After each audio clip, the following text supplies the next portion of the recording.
Saya kira kalau orang COVID kekurangan oksigen tanpa gejala itu sekarang adalah yang paling banyak justru. Beberapa pasien tampaknya baik-baik tetapi memiliki kadar oksigen yang rendah dan ini tanpa disadari bisa menimbulkan kematian. Kondisi ini kita sebut namanya happy hipoksia. Pertanyaan ini sering timbul karena virus corona jenis baru ini menyerang paru-paru dan seseorang sehat biasanya memiliki saturasi oksigen, yaitu kadar oksigen di tepi itu 95. Namun beberapa dokter melaporkan, saya sendiri juga pernah mengalami penemukan pasien bahwa pasien tampaknya biasa-biasa tanpa gejala apapun, kadar oksigennya turun sampai 70-80% dengan saturasi oksigen.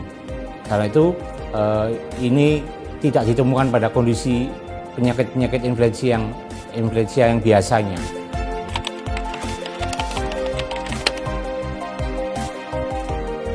Yang jelas kalau kita ketahui orang itu kekurangan oksigen tanpa tidak diketahui tanda-tanda sebelumnya, maka akan menuju ke arah kematian dan ini bisa tidak terdeteksi kalau kita tidak membiasakan diri. Beberapa pasien kami kita coba menempatkan probe daripada pulsa oximetri di dalam jari tangan, ya kita pasang ya dengan udara biasa yang 21% kadarnya itu.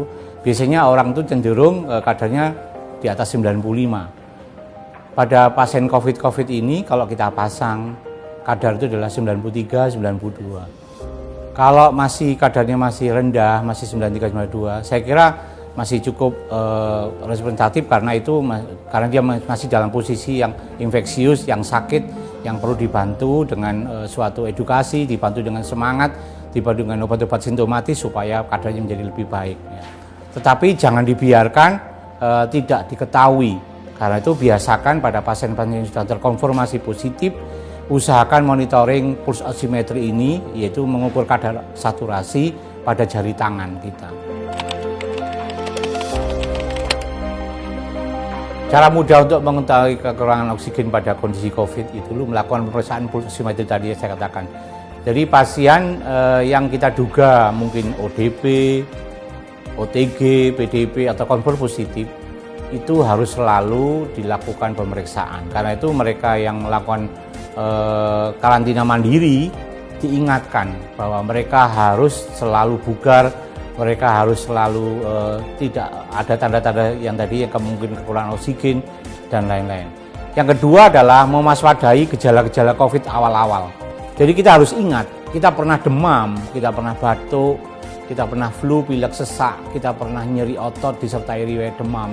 Kemudian kita juga pernah mengalami tidak nafsu makan, tidak ada selera makan. Mungkin itu karena tidak bisa membawa makanan yang enak, jadi anosmia dalam bahasa kedokterannya.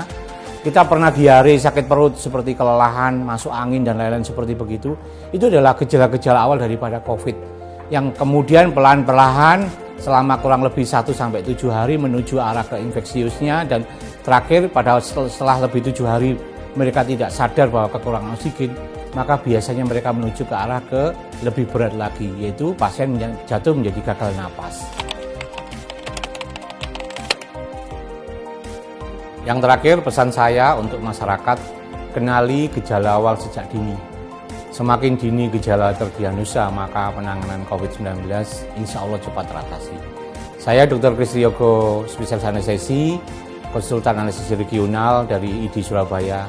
Tetap sehat, tetap patuhi protokol kesehatan, semoga pandemi ini segera berlalu. Salam sehat.